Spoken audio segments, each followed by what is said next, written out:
Señor, gracias porque pues en tu amor tan grande nos has dejado tu palabra a la cual podemos acudir y a través de ella poder recibir tu consejo, tu enseñanza, tu dirección, tu consuelo, tu exhortación.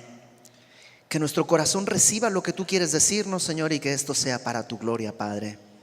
Por Cristo, nuestro Señor y Salvador. Amén. Mi educación desde niño fue lo que llamaríamos laica, ¿no? Es decir, mis papás no eran ni religiosos ni antirreligiosos. Y ni mis papás, ni mi familia, ni mi colegio, ni mis amigos, ni nadie. Todo lo que yo aprendía de Dios lo aprendí viendo las películas que salían en Semana Santa. Y esa fue toda la instrucción que yo tuve realmente. Entonces, cuando vine a la palabra, vine en muchos sentidos sin prejuicios. ¿Por qué digo todo esto? Porque el tema que vamos a tocar el día de hoy tiene que ver con María. Y yo sé que para muchos este es un tema que a lo mejor va a tocar ciertas partes sensibles que fueron enseñadas por mucho tiempo, sobre todo si provienes del contexto cultural clásico de México que viene de raíces católicas. Y quisiera pedirte, número uno, paciencia, por si hay algo que de pronto escuchas y te saca de onda. O sea, ten paciencia porque quiero que veamos lo que la Biblia enseña acerca de María. Y lo segundo es que confíes en el Señor. Vamos a tratar de extraer de la palabra lo que Dios nos dejó escrito y tratar de dejar aquellas cosas que, sin pretender que hay una mala intención de nadie, pero que a lo mejor por tradiciones o por enseñanzas que se han ido distorsionando con el tiempo, hemos abrazado y que no son lo que Dios nos enseña. Así que si tú sobre todo tienes este contexto, quisiera pedirte comprometerme a tratar este tema con mucho respeto y pedirte paciencia para que lleguemos al final del estudio antes de que puedas sacar alguna conclusión al respecto. Y pues vamos a capítulo 1, versículo 26. La semana pasada conocimos en la primera parte de Lucas a dos personas, dos ancianos, ¿se acuerdan? Zacarías y Elizabeth. Zacarías era un sacerdote, Elizabeth es su esposa. Los dos son ancianos y además Elizabeth es estéril, es decir, no puede tener hijos. Y de pronto Zacarías está en el templo y un ángel, el ángel Gabriel, se le aparece y le dice: tu esposa va a dar a luz. Y Zacarías no lo cree y queda mudo por no creer. Y capítulo 1, versículo 26 dice: al sexto mes, es decir, 6 meses después de ese evento que nos narró, 6 meses después, el ángel Gabriel fue enviado por Dios a una ciudad de Galilea llamada Nazaret. El mismo ángel que le habló a Zacarías 6 meses después regresa ahora a una ciudad de Galilea. Galilea es la zona norte. Jerusalén está acá, Galilea está al norte, donde está el mar de Galilea, o el mar de Genesaret, o de Kineret también se llama. Está de las ciudades que son famosas, está Capernaum, por ejemplo, que va a ser como el cuartel general de Jesús más adelante. El Señor Jesús va a estar mucho tiempo en esa zona, pero esa zona era una zona despreciada por la mayoría de los judíos, porque esa zona está en la frontera con las naciones gentiles. El día de hoy no, gracias a Dios no es así, pero digamos, permítanme la licencia, ¿no? Pero podríamos decir, está mal lo que voy a decir, pero solo para como ejemplo, digamos, el mexicano es el del centro. El de la frontera norte, como tiene tanta influencia con Estados Unidos, pues es un mexicano distinto, podríamos decir eso. Eso se pensaba en aquella época, pero con desprecio. Los judíos de Galilea eran pues completamente despreciables. Esa zona se llamaba Galilea de los gentiles, imagínate. Tanto así que cuando a un discípulo le dicen: hemos hallado a Jesús de Nazaret, es el Mesías, este discípulo dice: ¿de Nazaret puede salir algo bueno? Bueno, a ese lugar socialmente despreciado es a donde va a ir el ángel. Y este ángel llega y dice el verso 27, llegó a una virgen desposada con un varón que se llamaba José, de la casa de David, es decir, de la familia de David. Y el nombre de la virgen era María. Dos cosas que tenemos que ver acá. La primera es A lo mejor tú has oído algunas cosas, algunos documentales de estos de Discovery Channel o History Channel que son realmente mal documentados. O sea, yo no soy un erudito, pero sé leer. Y cuando escucho esos documentales, digo, esos no leyeron ni siquiera una página de la Biblia y están hablando cosas que no entienden. Pero en esos documentales a veces se dice, bueno, la palabra virgen hace referencia a una señorita. O sea que la Biblia nunca enseña realmente el nacimiento virginal, sino que nació de una mujer joven. Y podríamos decir que la palabra que se utiliza, la palabra griega que se utiliza como virgen, podría hacer referencia a una señorita. La palabra, una traducción sería doncella también. Podría hacer referencia a una señorita. Pero fíjate, bríncate por favor al versículo 34. Cuando María le dice al ángel, ¿cómo será esto, el quedar embarazada? Pues no conozco varón. Lo que ella le está diciendo ahí es, soy virgen, no en el sentido de señorita joven, sino en el sentido de que no ha tenido una vida sexual. Entonces, a todas luces, o sea, tú puedes tener tu opinión y yo puedo tener mi opinión. Lo que no podemos decir es que la Biblia enseña algo que no está enseñando. La Biblia enseña que María, en este momento en el que el ángel la visita, era una jovencita que no había tenido una vida matrimonial ni sexual de ningún tipo. Lo segundo que vemos acá es que estaba desposada. ¿Qué es desposada? En la cultura judía el matrimonio tenía 3 momentos. El primer momento era como el pacto, en que los papás acordaban, bueno, mi hijo se va a casar con tu hija o viceversa, y esto podía suceder incluso antes de que los niños nacieran. O sea, podríamos hacer pacto, bueno, cuando tengamos nuestros hijos se van a casar, órale, bueno, hacemos, ¿no? Nos damos la mano en señal de compromiso, y podía ser hecho antes de que nacieran, y al nacer ya nacen pues con un destino de con quién se van a casar. Podría ser. El segundo momento era el desposorio. El desposorio era esta etapa en la que ya estaban en edad casadera. Entonces se reunían los novios, a veces se conocían ahí, oh, te presento, ella va a ser tu esposa, él va a ser tu esposo. Se conocían ahí y había una especie de lazo, pero todavía no vivían juntos, es decir, no vivían como matrimonio, pero si se tuviera que disolver eso, había que hacer un divorcio, porque no era nada. El ejemplo que se me ocurre es un poquito como el compromiso el día de hoy. Cuando pides la mano de tu futura esposa, todavía no estás casado con ella, pero ya hay un lazo. La diferencia es que aquí pues no habría divorcio si rompes el compromiso. En aquella época sí tendría que haber un divorcio. Esto era algo serio. No había una vida matrimonial, pero se consideraban ya casados uno con otro. Y el tercer momento, bueno, pues ya es el matrimonio y la consumación del matrimonio, en el que se hacía una celebración y todo esto. Y María estaba desposada con José, es decir, todavía, por eso dice, es una virgen, no tiene una vida matrimonial, aunque ya está entregada en matrimonio. Y una de las cosas que me llaman la atención en esto es cómo Dios en este ejemplo nos muestra un poco lo que Él hace con nosotros. Porque dice la palabra que tú y yo somos la esposa de Cristo y que fuimos escogidos antes de la fundación del mundo. Es como que el Padre tomó la esposa para su Hijo antes de que naciéramos, en ese compromiso. En segundo lugar, esta segunda etapa del desposorio es cuando tú y yo le conocemos. Cuando escuchamos el Evangelio y creemos en el Evangelio, entonces estamos casados con Cristo, aunque todavía no vivimos con Él. No estamos con Él, no le vemos cara a cara, no estamos durmiendo bajo su techo todavía, pero ¿sabes qué? Es nuestro esposo y le amamos. Dice Pedro, le amamos sin verle. Sí, le amamos en verdad y anhelamos, ¿qué cosa? El tercer momento.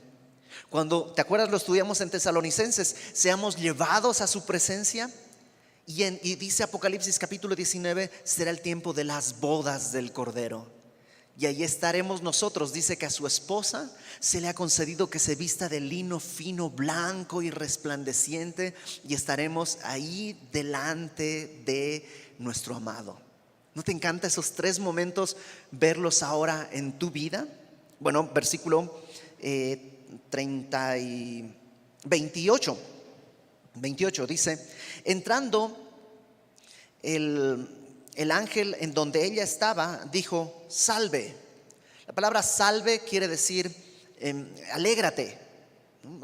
Lo que está diciéndole es una buena noticia, no es una mala noticia. Le dice: alégrate, muy favorecida, el Señor es contigo, bendita tú entre las mujeres. Este ángel que ya vimos, ¿no? Que la semana pasada hablábamos que los ángeles no se nos dice exactamente cómo son, pero sabemos que son poderosos, que son imponentes. Y lo que hace es decirle, número uno, alégrate. Y luego le da tres noticias. La primera le dice: muy favorecida. Muy favorecida quiere decir que se te ha concedido una gracia. De hecho, en otras versiones, esta frase muy favorecida seguramente la has escuchado traducida como llena eres de gracia. El problema de esta traducción, llena eres de gracia, es una correcta traducción. El problema es que la interpretamos mal, porque pensamos o se piensa que María es llena de gracia, tanto que puede otorgar gracia. Y lo que está diciendo no es que ella tiene gracia para dar, sino que ella ha recibido, está plena de gracia. Cuando dice gratia plena, es eso, ella está rebosante de la gracia de Dios. Por eso la traducción muy favorecida también es correcta, ¿no? Llena eres de gracia. La gracia es un favor inmerecido y Dios la ha llenado de gracia. Lo tercero que le dice, número uno, muy favorecida. Lo segundo es: el Señor es contigo. Dios está de tu lado, Dios está de tu parte. Y número tres le dice: bendita entre las mujeres.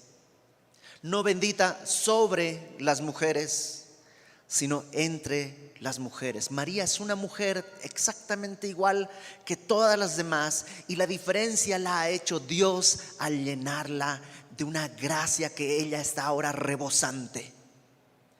Yo cuando leo eso digo: ay, Señor, yo quisiera eso. Yo quisiera eso. Y luego pienso, el evangelio son buenas nuevas. Y cuando alguien te compartió el evangelio, básicamente la palabra ángel quiere decir mensajero. Entonces un ángel, un mensajero, puede ser un pastor, puede ser un amigo, te dijo: alégrate, hay buenas nuevas. Dios ha pagado por todos tus pecados en la cruz del Calvario. Luego le dice: muy favorecida.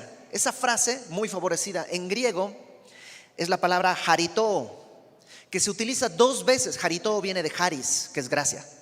Y eso se utiliza dos veces en el Nuevo Testamento, esta palabra. Una es aquí, la otra es en Efesios, en el capítulo 1, versículo 6, que dice que Él nos ha hecho aceptos en el amado. Aceptos es eso, llenos de gracia en el amado. Y sabes, alguien te dio las buenas nuevas y te dijo: alégrate. Y en segundo lugar, alguien te dijo: eres acepto, lleno de gracia, igual que a María. Lo tercero que le dijo es: bendita entre las mujeres. Y Pablo en Efesios capítulo 1, versículo 3 también dice que Dios nos ha bendecido, nos bendijo con toda bendición espiritual. Entonces digo: ok, Dios ha derramado lo mismo que derramó sobre María, ha derramado sobre mi vida. Versículo 29. Mas ella, cuando le vio, se turbó por sus palabras y pensaba qué salutación sería esta, ¿no? De pronto ella no entiende muy bien qué está pasando, y el ángel le va a explicar a qué se refiere cuando le dice: eres bendita. Ok, pero ¿en qué? ¿En qué soy bendita? ¿A qué te refieres? ¿Por qué soy bendita? Y dice el verso 30: el ángel entonces le dijo: María, no temas, porque has hallado gracia delante de Dios. Me encanta. No dice has conseguido o has logrado o has desbloqueado el nivel de gracia delante. No, le dice has hallado gracia delante de Dios. No es tu mérito, es la gracia. Yo siempre digo que En mi familia soy el único creyente y definitivamente no soy el más inteligente de mi casa. Tendrías que hablar con mi hermano y darte cuenta que, o con mi hermano, o con bueno, en realidad cualquiera de mi casa, ¿no? Mis papás o mis hermanos son más inteligentes que yo, son más morales que yo. Mi vida era pues, básicamente un torbellino sin rumbo, un tren desbocado, y de pronto Dios me toma a mí. Y alguna vez pensando en esto, la única conclusión a la que yo puedo llegar sinceramente es que yo me tropecé con la gracia y el Señor se agachó a levantarme. Esa es la única verdad. Así como María, que dice, hallaste gracia, yo iba así a tientas en mi propia oscuridad y pum, me tropecé con la gracia y ahí estoy. María halló gracia delante de Dios. Y versículo 31, fíjate lo que va a pasar. Ahora concebirás en tu vientre, darás a luz un hijo y llamarás su nombre Jesús. Le dice tres cosas que tienen que ver con la humanidad de Cristo, porque esto es común a todos nosotros. Número uno, concebirás. O sea, este niño va a ser concebido, va a quedar embarazada. Número dos, vas a dar a luz, este embarazo va a llegar a término. Y número tres, le vas a poner por nombre Jesús. Y estas tres cosas son como todos nosotros hemos sido concebidos, fuimos dados a luz y se nos puso un nombre. Es más, el nombre Jesús es la versión griega de Yeshua, que era el nombre hebreo. Y era un nombre muy común en aquella época. En la calle donde vivía María seguro había 15 Jesuses más por ahí. Era un nombre muy común. Entonces Jesús no nace como alguien especial, cumple el mismo proceso que tú y yo hemos cumplido. Pero ahora sí vienen cosas que lo hacen a él único. Fíjate lo que dice, ¿qué más va a pasar? Verso 32. Este Jesús, este niño será grande, será grandioso. En griego es la palabra mega. En eso no todos, solo él. Y será llamado Hijo del Altísimo. No hijo de María, Hijo del Altísimo. Y el Señor Dios le dará el trono de David su padre y reinará sobre la casa de Jacob para siempre y su reino no tendrá fin. ¿De qué está hablando? Bueno, si tú recuerdas, en 2 Samuel capítulo 6, David lleva el arca que estaba ahí abandonada, olvidada, la lleva a Jerusalén. Y en el capítulo 7 de 2 Samuel, David dice que estaba en su palacio y desde su palacio ve el arca. Y ve su palacio y dice, yo vivo entre un edificio de madera hermoso y el arca está entre tiendas. Y dice, esto no está bien, no es posible que yo esté viviendo mejor. David sabe que Dios no es el arca, pero de alguna manera dice, no es correcto que yo esté viviendo acá entre lujos y el arca esté ahí en el patio bajo una tienda. Le voy a edificar una casa a Jehová. Eso dice David. Después Natán, el profeta, le dice, hazlo, y luego Dios le dice a Natán, dile que no. Entonces Natán viene y le dice, no, Dios dice que no lo puedes hacer porque eres un hombre de guerra y un hombre de guerra no puede edificar la casa de Dios. Pero Natán le dice otra cosa, dice Dios que Él te va a edificar casa a ti.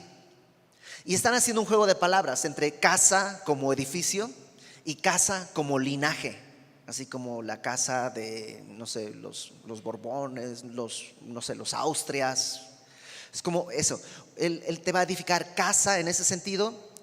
Y hay como un diálogo bien bonito, porque David le dice, no, yo le quiero edificar casa, y Dios le dice, no, yo te voy a edificar casa a ti. Siempre me imagino como cuando cuelga tú, pero yo te quiero más, yo más. Y Dios está así como regateando con David, porque David quiere, y Dios le dice, no, yo te voy a edificar casa a ti. Y te voy a dar un descendiente cuyo reino nunca tendrá fin. Después de David vino Salomón, después de Salomón vino Roboam, después de Roboam vino uno, otro, y todos tuvieron fin. Y el reino incluso fue invadido por Babilonia, luego esa zona fue invadida por el imperio medo-persa, luego esa zona fue invadida por Grecia, luego esa zona fue invadida por Roma, y luego Roma destruyó todo. Entonces no se cumplió. Esto de te daré un descendiente cuyo reino no tendrá fin, no se cumplió. No fue Salomón, no fue Roboam, no fue ninguno, no fue Ezequías, no fue ninguno de los descendientes. Y muchos años después, ahora aparece el ángel y le dice a María, ese de 2 Samuel 7 es el que viene a través de ti. Él heredará el reino que Dios le había prometido a David.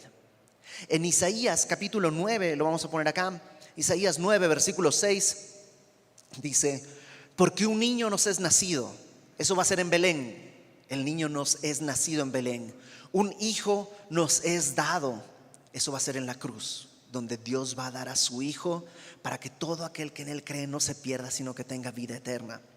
Y el principado es su poder, su autoridad sobre su hombro. ¿Qué llevaba en el hombro el Señor Jesús el día de su coronación? La cruz. Y se llamará su nombre admirable, consejero, Dios fuerte, Padre eterno, príncipe de paz. Versículo 7. Lo dilatado de su imperio y la paz no tendrán límite sobre el trono de David y sobre su reino, disponiéndolo y confirmándolo en juicio y en justicia desde ahora y para siempre. Eso es lo que le está diciendo el ángel a María. Pero tú dirás, oye, pero Jesús, murió, resucitó, ascendió al cielo, pero no cumplió esto. Porque Israel en el año 70 desapareció. Y aunque el día de hoy es una nación, no es una nación realmente tan grande ni tan poderosa.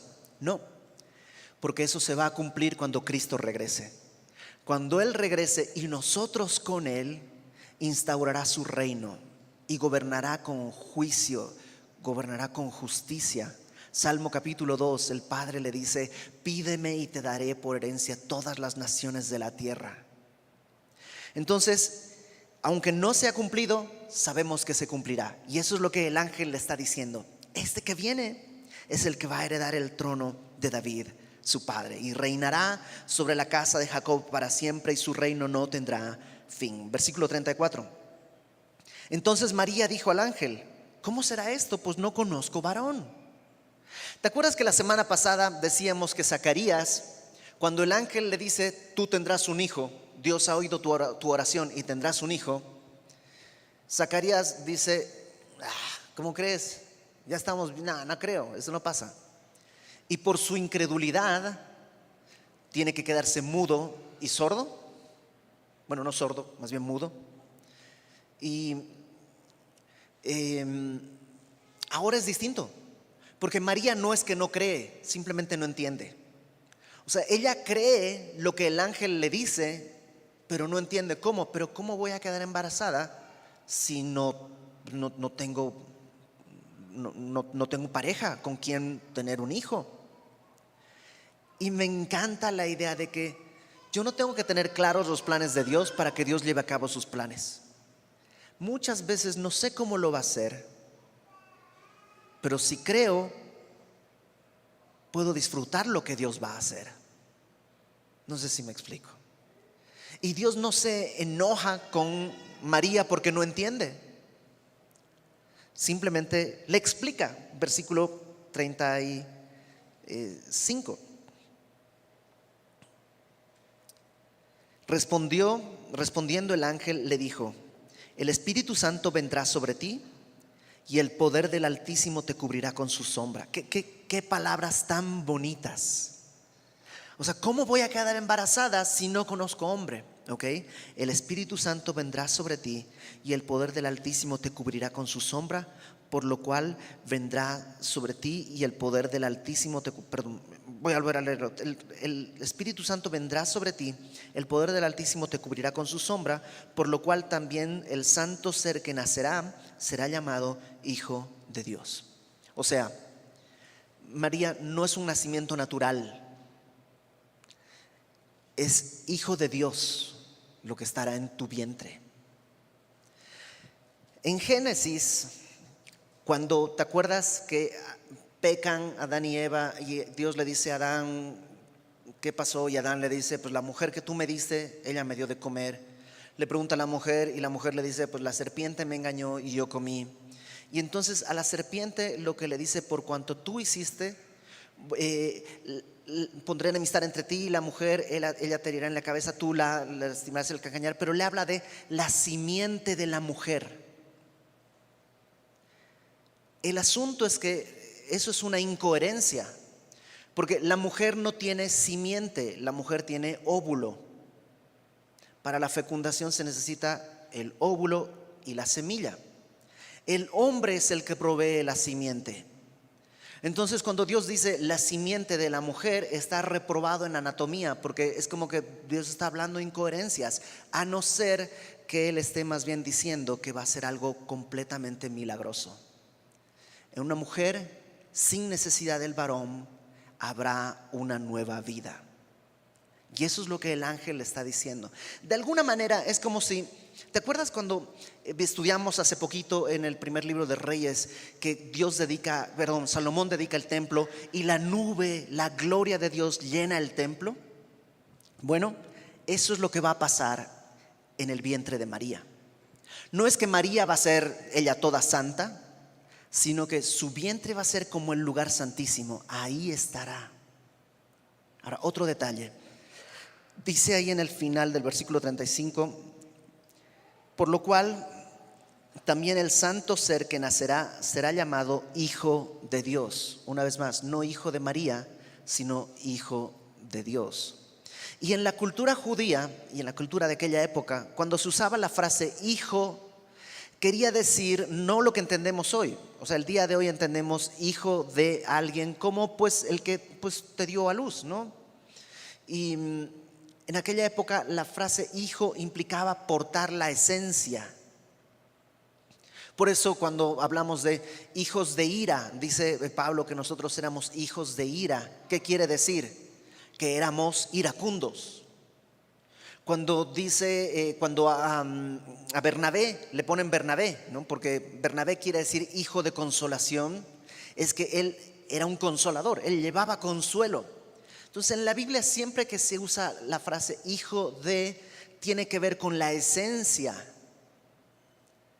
El Hijo de Dios lo que está diciendo es que es Dios mismo, no que es como nosotros entendemos la frase padre e hijo. Él, dice, estará en tu vientre. Versículo 36. Yo creo que María pues no entiende lo que está sucediendo. O sea, es como es demasiado difícil. Y por eso el ángel le da un pequeño ejemplo. Mira, versículo 36. Y he aquí tu parienta, algunas versiones traducen tu prima Elizabeth, la que estudiamos la semana pasada. Tu parienta Elizabeth, ella también ha concebido hijo en su vejez, y este es el 6º mes para ella, la que llamaban estéril, porque no, nada hay imposible para Dios. Es como si María estuviera diciendo, pero es que Señor, eso, o sea, eso no pasa, ¿cómo puede ser posible? Y el ángel le dice, ¿qué es más difícil? ¿Que una estéril se embarace o que una virgen se embarace? Los dos son imposibles. Pero Elizabeth ya está en el 6º mes de embarazo. Entonces no sé si entiendes. Lo que le está diciendo es, puedes confiar, lo que es imposible para los hombres es posible para Dios. Versículo 38. ¿Qué va a responder María? Entonces María dijo, he aquí la sierva del Señor, hágase conmigo conforme a tu palabra.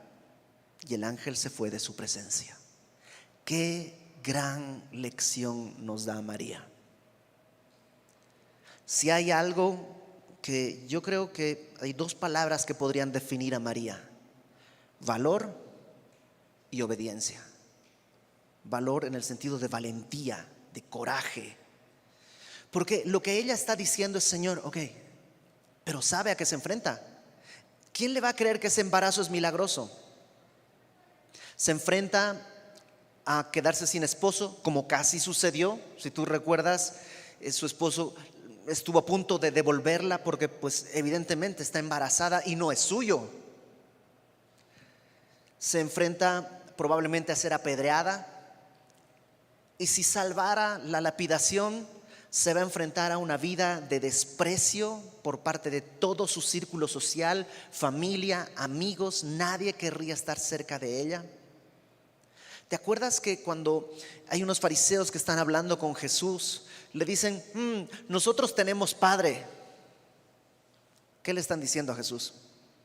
En cambio, sabemos todos que pues de ti hay ciertas dudas acerca de quién es tu papá.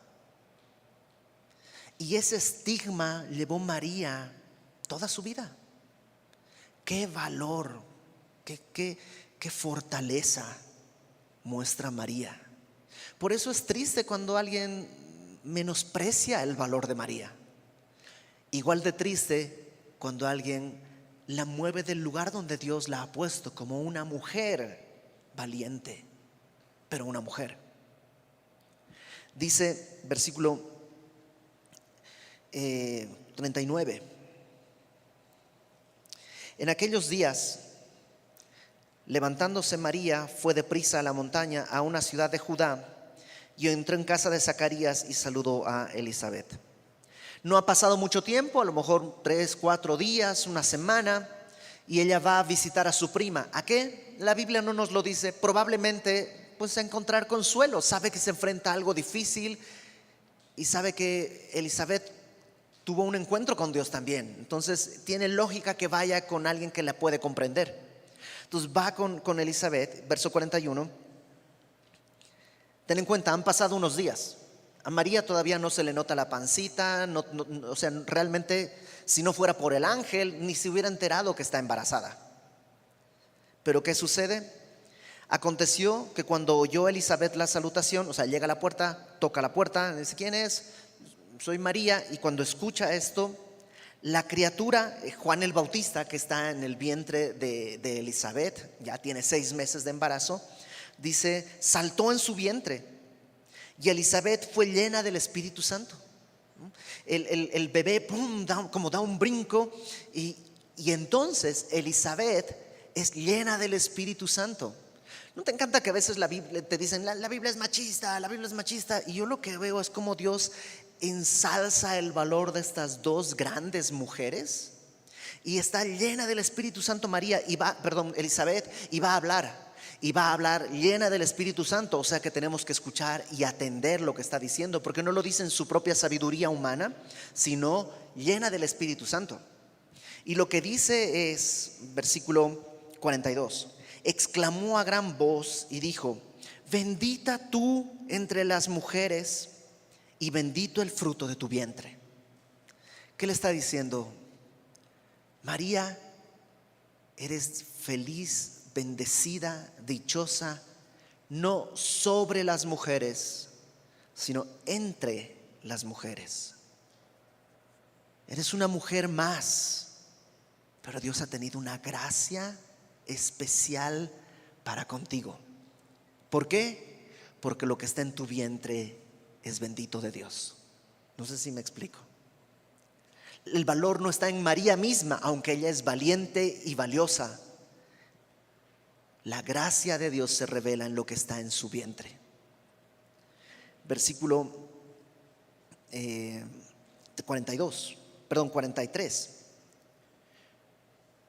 ¿Por qué se me concede esto a mí, dice Elizabeth, que la madre de mi Señor venga a mí? No le dice la madre de Dios, porque en sí el concepto de madre de Dios es un concepto imposible, porque Dios es eterno. Eterno no quiere decir muy viejo.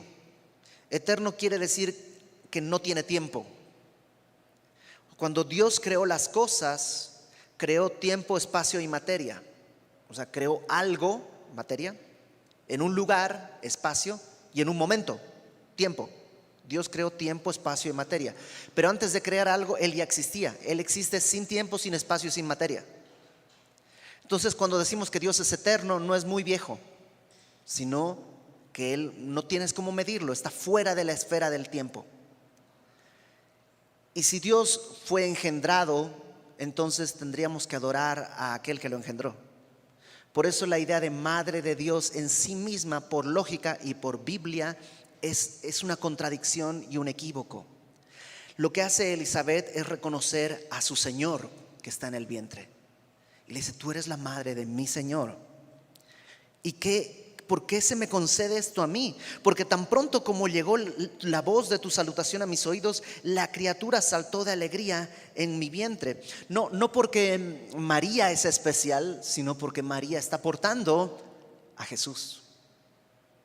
Permíteme decir un detallito que no es exactamente lo que dice acá, pero creo que es una inferencia válida y en nuestros tiempos pertinente y necesaria. Tiene María unos días de embarazo y en ese momento Juan el Bautista en el vientre de Elizabeth reconoce que ese es Jesús.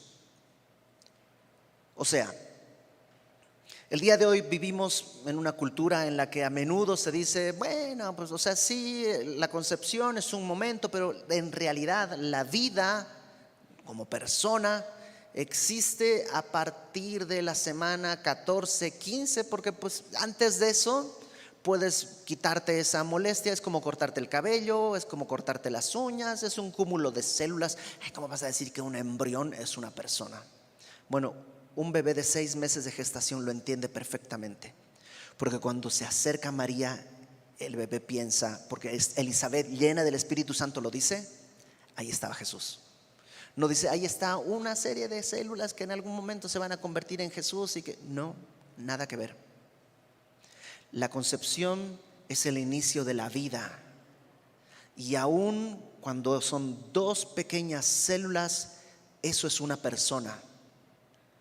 Si quieres verlo desde el lado científico, con un ADN independiente de la mujer, no necesariamente va a compartir ni siquiera su mismo sexo. Entonces, cierro paréntesis, creo que es un punto claro en este tiempo, que desde la concepción la vida humana es real, es una persona aún desde el día 1 del embarazo. Y cualquier atentado contra eso es un homicidio, con todas las letras. Verso 43. ¿Por qué se me concede esto a mí, que la madre de mi Señor venga a mí? Porque tan pronto como llegó la voz de tu salutación a mis oídos, la criatura saltó de alegría en mi vientre. Y bienaventurada la que creyó. Lo que le está diciendo María es, wow, qué feliz eres por haber creído esto. A lo mejor está pensando, no, pues mi marido no puede ni hablar. Y tú viniste a saludarme, ¿no? En mi mente siempre, bueno, a veces, o sea, yo imagino al ángel Gabriel llegando al cielo, ¿no? Después de haber estado con Zacarías. Oye, Gabo, ¿cómo te fue? Más o menos, o sea, tuve que dejarlo mudo porque no quiso creer. Y la segunda vez, oye, Gabo, ¿cómo te fue? Maravilloso, maravilloso. María dijo, hágase tu voluntad. Otra cosa que viene a mi mente y que es pura especulación, yo nomás estoy pensando es, acuérdate que Lucas no vio estas cosas. Lo veíamos la semana pasada. Lucas es como un periodista que ha ido entrevistando, dice que fue a las fuentes originales, ¿te acuerdas? En el capítulo 1 fui a las fuentes originales, probablemente entrevistó a María. María cuando sucede esto tendrá alrededor de 20 años, entre 15 y 20 años. Cuando muere Jesús tendrá entre 45 y 50. Y cuando Lucas la entrevista tal vez tendrá alrededor de 65, 70 años. Y Lucas, imagino cuando le está contando esto cómo fue y le está contando a María, y yo imagino a Lucas preguntándole, ¿y qué dijiste cuando el ángel te habló? Pues ¿qué voy a decir? Hágase tu voluntad. ¿Cómo se responde a una orden de Dios? ¿Se regatea a una orden de Dios? ¿Se discute una orden de Dios? Y ahora Elizabeth lo que le dice es, bienaventurada la que creyó, porque se cumplirá lo que le fue dicho de parte del Señor. Porque Dios va a cumplir lo que Él ha dicho. verso 46. Ahora escuchemos a María. Entonces María dijo: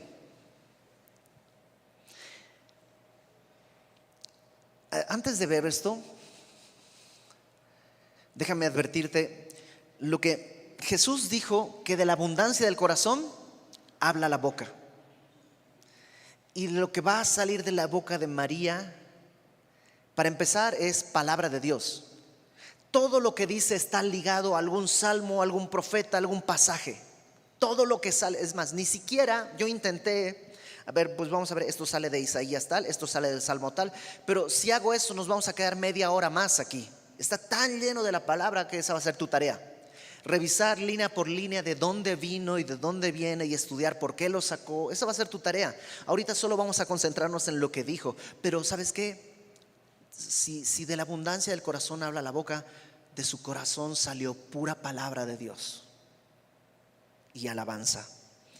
Fíjate lo que dice versículo 46. Engrandece mi alma al Señor. No dice el Señor me engrandece, sino mi alma, mis pensamientos, mis sentimientos, mi corazón engrandecen al Señor.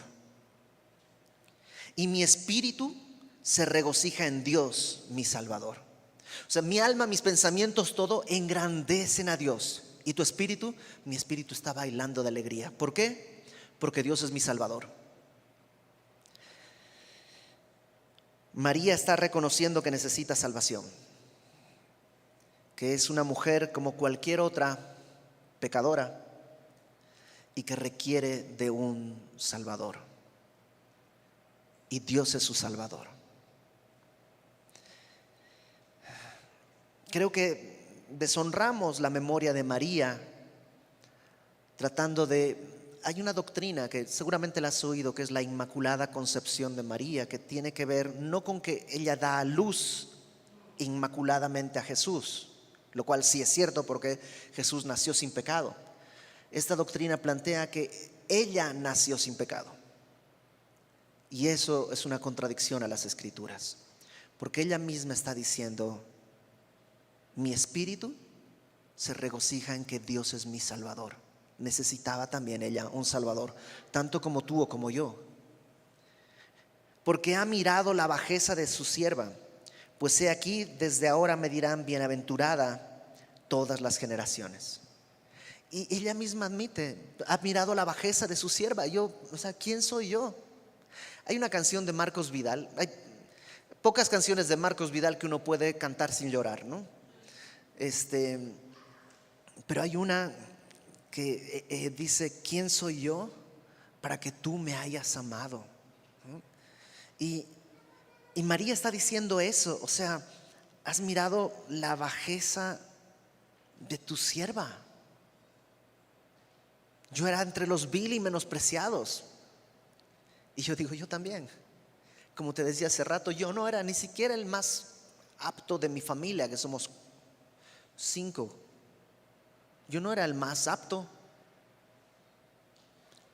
Tomó lo vil y lo menospreciado.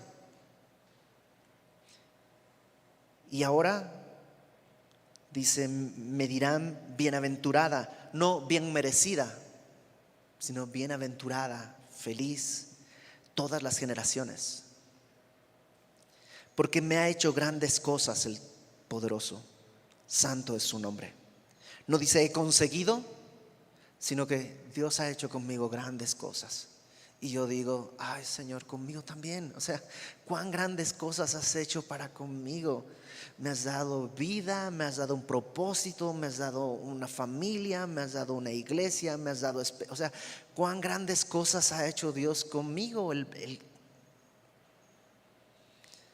Y su misericordia es de generación en generación a los que le temen. Y María dice: y no es porque yo sea especial, esto es para cualquiera.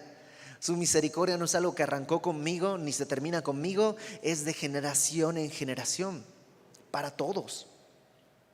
Hizo proezas con su brazo, hace cosas poderosas. Y fíjate las cosas que hace. Y María aquí utiliza un sentido, los teólogos le llaman o presente profético o pasado profético. ¿Qué quiere decir esto? Son cosas que se dicen o en presente o en pasado, pero que todavía no han sucedido. Es como decir, "No, estamos muertos", ¿no? Ok, para decir eso tendría que estar muerto y no podría decir eso, pero decir estamos muertos es decir algo en presente como si ya hubiera sucedido, pero que todavía va a suceder. Bueno, muchas veces hay personajes en la Biblia que hablan así. María en este caso está hablando así. ¿Por qué? Porque lo que está diciendo es algo que va a tener, es tan seguro de que suceda así, que es como si ya hubiera pasado, aunque no ha sucedido. Dice, hizo proezas con su brazo. ¿Qué proezas? Esparció a los soberbios en el pensamiento de sus corazones. Todavía no ha pasado eso, todavía tenemos muchos soberbios y altaneros, pero lo va a hacer, va a traer justicia. Quitó de los tronos a los poderosos y exaltó a los humildes. Todavía no pasa eso, todavía el poderoso se enseñorea de los humildes. Sí, pero Dios va a traer justicia. ¿Te acuerdas? Este es el rey, el que va a sentarse en el trono, el que va a reinar con equidad y con justicia. Salmo capítulo 2, nuevamente. Pídeme y te daré por herencia todas las naciones. Las regirás con vara de hierro, como vasija de alfarero las quebrantarás. Dios, Cristo va a reinar con justicia perfecta, como una vara, así que no se tuerce para nadie ni para nada, sino que está derecha y perfecta. Así va a reinar Jesús. A los hambrientos colmó de bienes y a los ricos envió vacíos. Socorrió a Israel acordándose de la misericordia de la cual habló nuestros padres para con Abraham y su descendencia para siempre. Y María dice, todo eso lo hizo, ¿sabes por qué? Por su misericordia y porque es fiel, porque se acuerda de sus promesas. Y aunque no ha pasado, lo da como un hecho. Me encanta cómo María confía en Dios fiel, aunque lo que Dios le está pidiendo es algo que a ella le va a doler, no solo de manera física, sino además a lo largo de toda la vida, el desprecio que va a tener que enfrentar. Pero ella dice, el Señor trae justicia. Se quedó con ella, con María, se quedó María con Elizabeth, con ella como 3 meses, probablemente hasta que dio a luz. Elizabeth estaba con 6 meses, 3 meses más, se cumplen los 9, probablemente hasta que dio a luz se quedó con ella y luego se volvió a su casa. Y probablemente ahí, cuando llega a su casa, 3 meses después, es que tiene que hablar con José y decirle, José, estoy embarazada. Y José, dice la palabra, que era un hombre justo, que no quiso difamarla en público, porque si él hacía esto público la iban a apedrear. Y José dice, pues no voy a hacerlo en público, y la va a devolver en privado. Pero un ángel se le acerca a José y le dice, no temas recibir a María, porque lo que está en ella es del Espíritu Santo.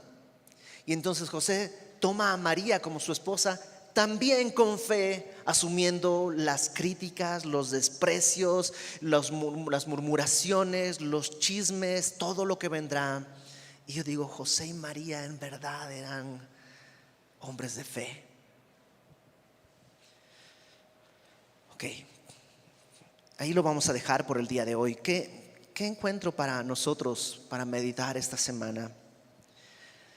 Yo creo que lo más importante es que a veces la voluntad de Dios no es fácil. Romanos dice en capítulo 12 que la voluntad de Dios es agradable, es buena y es perfecta, pero no siempre es fácil.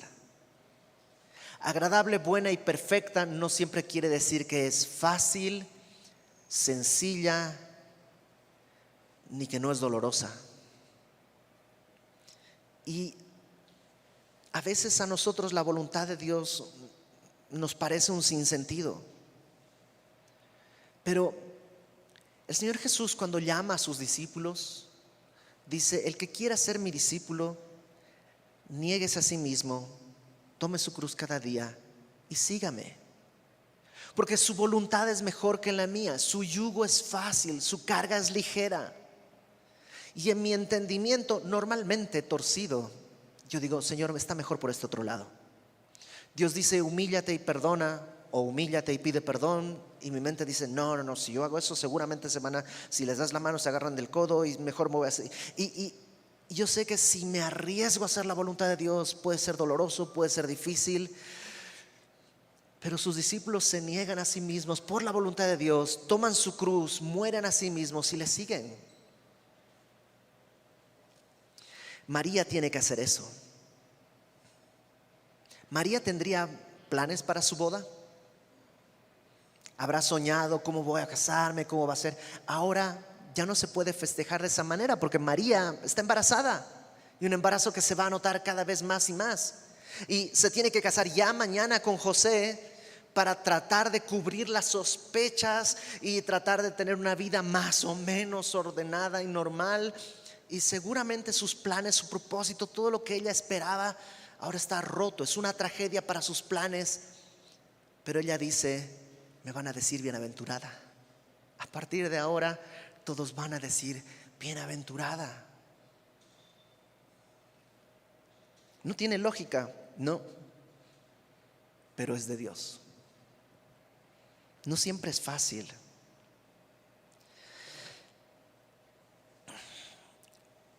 Fíjate algunas cosas que hizo María que creo que nos permiten a nosotros afrontar situaciones en que la voluntad de Dios nos parezca difícil, ¿no? Tomando el ejemplo de María, creo que podemos obtener algunas direcciones para cuando tengamos que enfrentar algo difícil delante de Dios.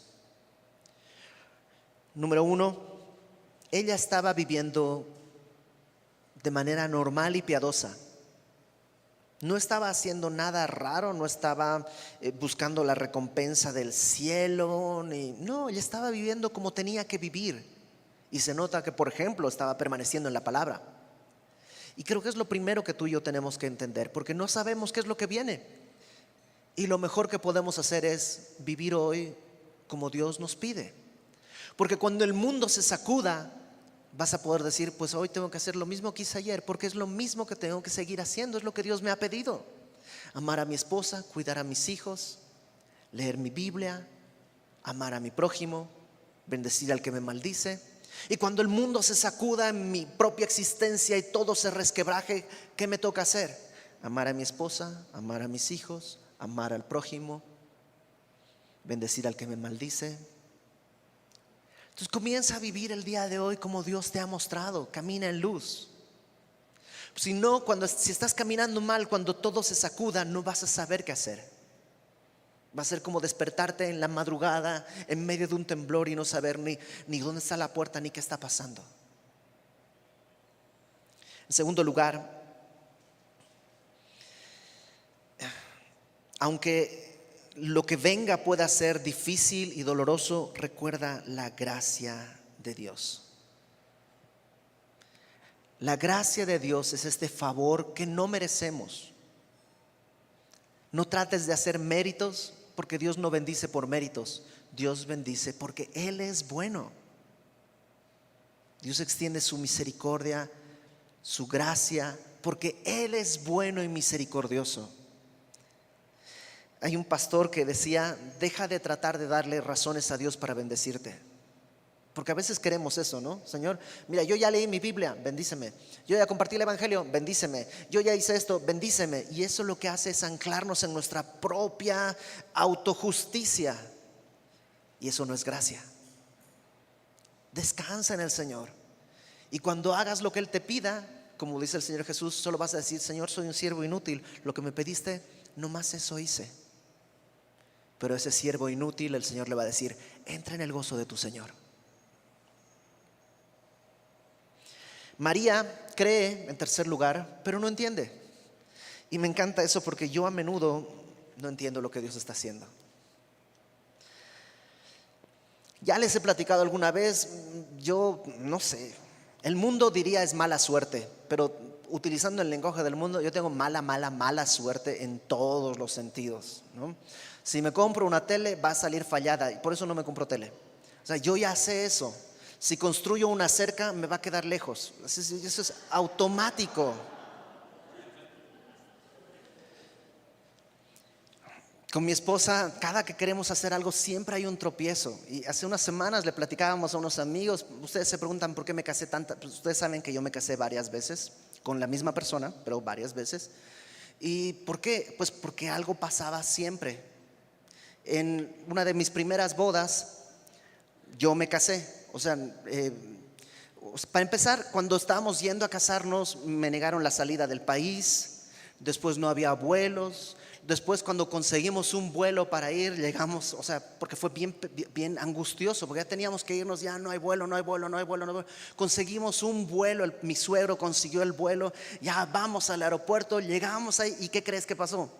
La agencia que compró el vuelo no había hecho el depósito, por tanto no teníamos boletos. Y tú dices, esa es una, sí, pero es una después de 6.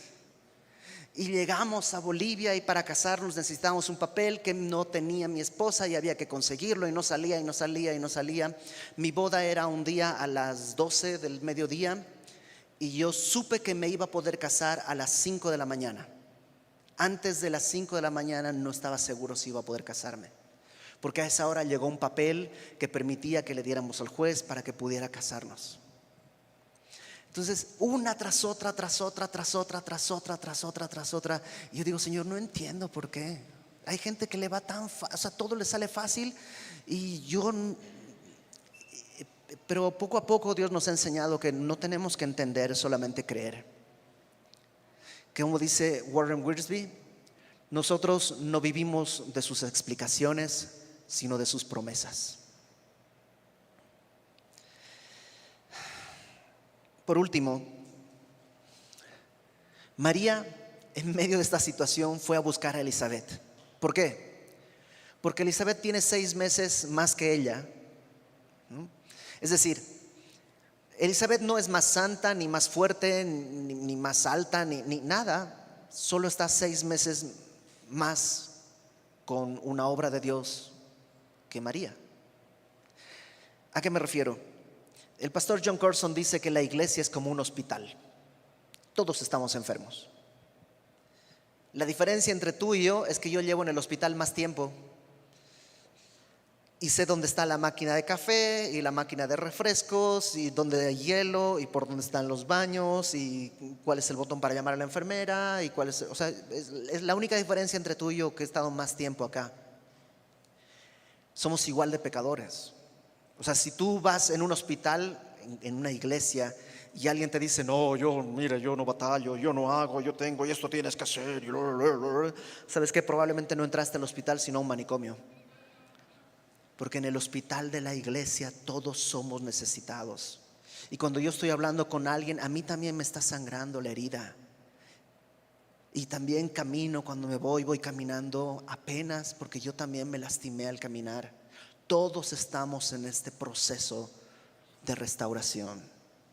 La única diferencia es que alrededor de ti, algunos conocen un poquito mejor el hospital. Acude a las personas que han sido maduras en la fe. Personas que pueden decirte, sí, te caíste en la... Sí. Todos se caen en esa escalera la primera vez. Todos así, mira, esta es la misma herida acá. Porque eso es la iglesia.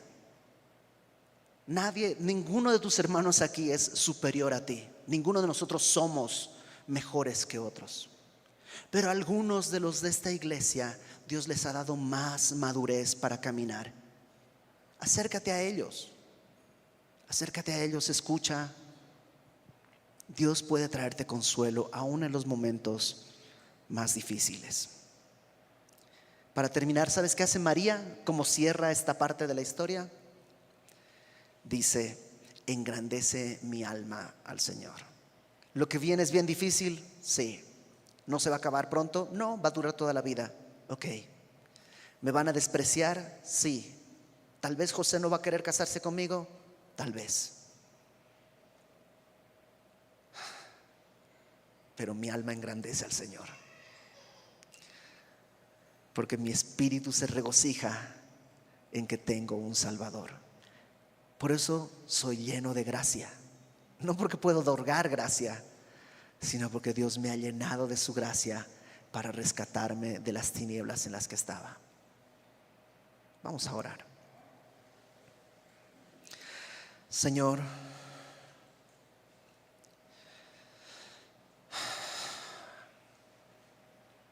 queremos servirte y adorarte. Y entendemos, Señor, nosotros somos eso, estamos en una Galilea, en un país lejano, en un momento apartado. Y aquí tú viniste a buscarnos, como a María. Y nos has dado una buena nueva. Y nos has llenado de tu misericordia y de tu gracia. Y nos has bendecido con toda bendición espiritual. Y aun si las cosas que están hacia adelante son difíciles, podemos confiar en que tú no nos sueltas. Ayúdanos, Señor, a poner nuestra mirada en ti, a caminar hacia donde tú nos llames, confiando en tu provisión, con la gracia de que tu palabra dice que ahora tú vives en nosotros, que tu luz está en nosotros. Ayúdanos, Señor, a engrandecerte, que de nuestra boca siempre, aun en los momentos más difíciles, salga alabanza para tu nombre. También, Señor, quisiera rogarte que tú traigas consuelo a quien tiene el corazón roto, a quien está temeroso del futuro. Trae consuelo, Señor. Glorifícate, glorifícate, Señor, consolando los corazones dolidos, trayendo esperanza, Señor, a quienes están ya en el suelo rendidos de dolor y de temor. Haz esa obra que nadie más puede hacer, Señor. Te lo rogamos. Y sabemos que nuestra oración no es a la nada, sino este Dios amoroso que nos amó y se agachó a recogernos. Recibe la gloria, Padre, la alabanza por los siglos de los siglos. Amén.